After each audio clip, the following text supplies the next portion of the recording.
4 লাখ মহিলা নতুনকৈ অৰুণোদয় আঁচনি কিমান মহিলা দিম 4.5 লাখ মহিলা আমি অৰুণোদয় আঁচনি দিম মই কোকৰাঝাৰত মিটিঙত থাকিম কোনোবা তামুলপুৰত থাকিব কোনোবা ওদালগুৰিত থাকিব আৰু সিদিনাখনে চিফ আৰু মই কোকৰাঝাৰত থাকিম এমএলএ মন্ত্ৰীসকল ইএম সকল বিভিন্ন জিলাত থাকিব আৰু 12 ডিসেম্বৰত আমি আপোনালোকক অৰুণোদয় আঁচনি দিয়াও আৰম্ভ কৰিম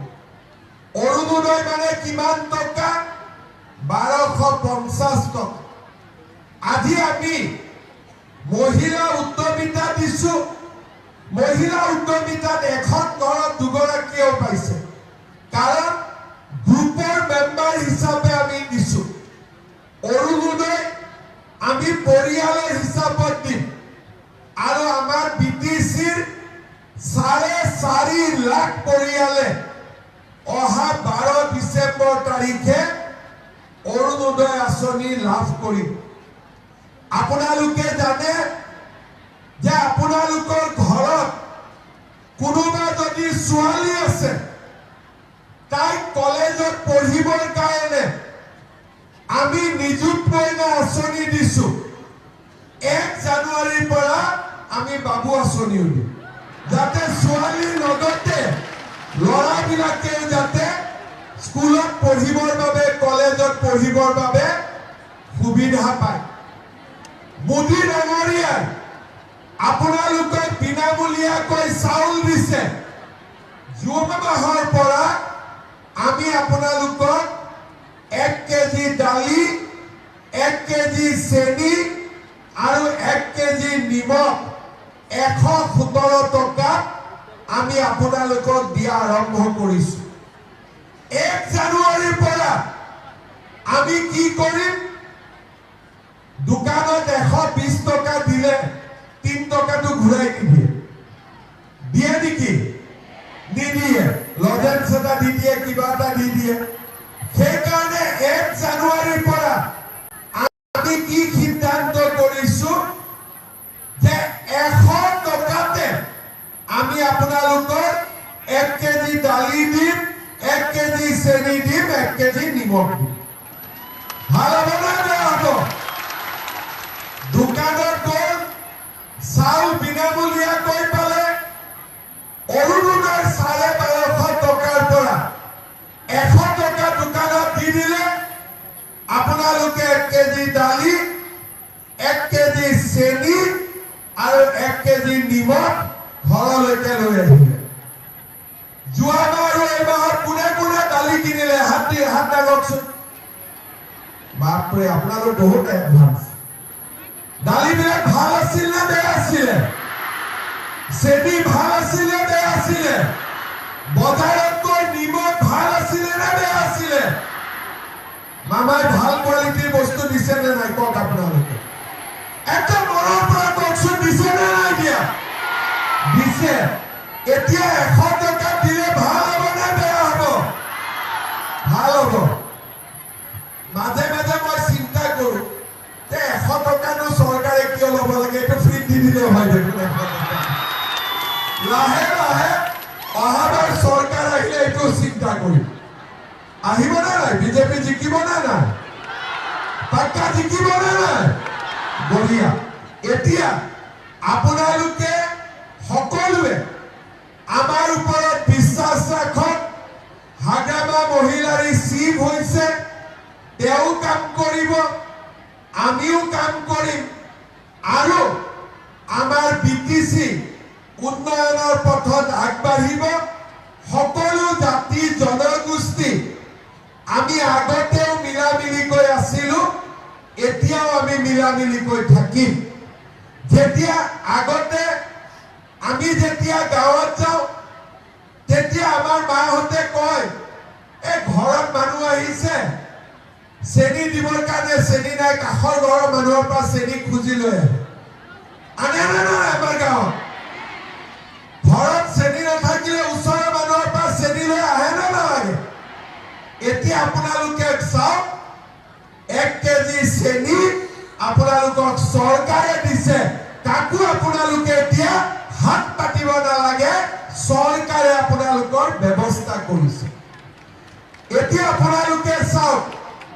আগত যেতিয়া কংগ্ৰেছৰ চৰকাৰ আছিলে আমাক কি দিছিলে লুঙ্গি দিছিলে ধুতি দিছিলে সূতা দিছিলে 5 বছৰৰ মূৰত এবাৰ তাকো মাৰামাৰি কৰিব লাগে পালু যদি পালু নাই পোৱা যদি নাই পোৱা এতিয়া আপোনালোকে চাওক 10,000 টকা উদ্যমিতা অহা বছৰ আকৌ 25,000 হ'ব 1250 টকা অৰুণোদয় 100 টকা দালি চেনি নিমখ ঘৰে প্ৰতি 20 কেজি 25 কেজি চাউল তাৰ মানে 1,000 টকা আৰু ছোৱালী কলেজৰ এডমিশন ফ্ৰী মাহত 1250 টকা 1,000 টকা 2,000 টকা পঢ়িবৰ কাৰণে আৰু 1 জানুৱাৰীৰ পৰা লৰাৰ পঢ়াৰো চিন্তা কমি যাব লৰাৰ পঢ়াৰো দায়িত্ব চৰকাৰৰ হাতত আহিব বাবু আঁচনি আৰম্ভ হৈ যাব আপোনালোকৰ এটাই খৰচ লৰা ছোৱালী কিতাপ কানি কিনি দিব ভাল কৰি পঢ়াব লৰা ছোৱালীক আমি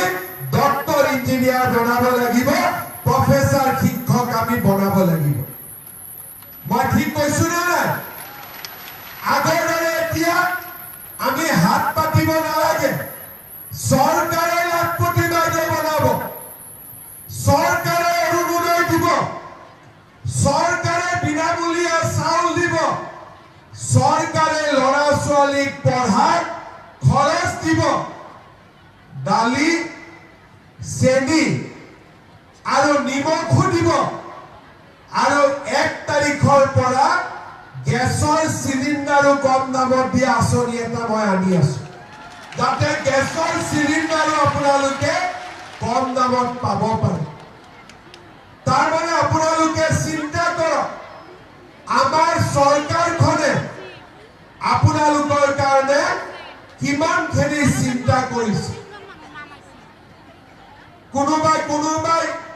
কেতিয়াবা কয় যে আমি অৰুণোদয় পোৱা নাই মই তেতিয়া কি কৰো আৰু অৰুণোদয় বঢ়াই দিওঁ আমি আৰম্ভ কৰিছিলো 18 লাখ দি আজি 40 লাখ মহিলাই অৰুণোদয় আঁচনি পায় যতে আমি যি কমপ্লেইন পাওঁ আমি আগুৱাই গৈ থাকো আৰু তাৰ কাৰণে আজি আমাৰ অসমত মহিলাসকল আগবাঢ়ি যাব পাৰিছে মাঝে মাঝে যোৱা সেপ্টেম্বৰ অক্টোবৰ বিটিসি ইলেকশন থকাৰ কাৰণে অৰুণোদয় খেলি মেলি হৈ আছিল মোক বিটিসিৰ পুৰুষবিলাকে হোৱাটছআপ দিয়ে মামা অৰুণোদয় কেতিয়া খুলিব বিটিসি তেতিয়া মই মাঝে মাঝে চিন্তা কৰো যে পুৰুষবিলাকে অৰুণোদয় কিয় খবৰ লয় তাৰ পিছত মই খবৰ লৈ গম পালো যে 10 তাৰিখে গিৰিয়েকে ঘৈণীয়েকক মটৰচাইকেলত উঠাই লৈ আহে বেংকলৈকে যে অৰুণোদয়ৰ পইচা উঠাব লাগে কোনোবাই চাইকেলত আনে কোনোবাই স্কুটাৰত আনে আৰু অৰুণোদয়ৰ কাৰণে 8 তাৰিখৰ পৰাই ঘৈণীয়েকৰ গুৰুত্ব ঘৰত বাঢ়ি যায় 10 তাৰিখে কাউণ্টত আহিব 8 তাৰিখৰ পৰাই গুৰুত্ব বাঢ়ি যায় মই মিছা কথা কৈছো নেকি কওক সঁচা কথা কৈছো নে নাই কওক আপোনালোকে তাৰ মানে এই চৰকাৰে দিয়া আঁচনিবিলাকৰ কাৰণে টকাটো বেলেগ কথা টকাটো বেছিও হ'ব পাৰে কমো হ'ব পাৰে কিন্তু চৰকাৰে দিয়া আঁচনিবিলাকৰ কাৰণে আমাৰ অসমৰ মহিলাসকলৰ গুৰুত্ব আজি ঘৰত বাঢ়িছে মহিলাসকল মাতৃয়ে হৈ থকা নাই মহিলা এতিয়া লক্ষ্মীও হ'ব আৰম্ভ কৰিছে মই ঠিক কৈছো নে নাই এতিয়া এগৰাকী মহিলাই ঘৰত উপাৰ্জন কৰিব পাৰে আৰু যেতিয়া আপোনালোক লাখপতি বাইদেউ হৈ যাব তেতিয়াতো কোনো কথাই নাই আমি মহিলাসকলক আগবঢ়াই লৈ গৈ আছো আৰু আগবঢ়াই লৈ গৈ থাকিম আৰু মই বিশ্বাস কৰোঁ যে আমাৰ যদি অসমত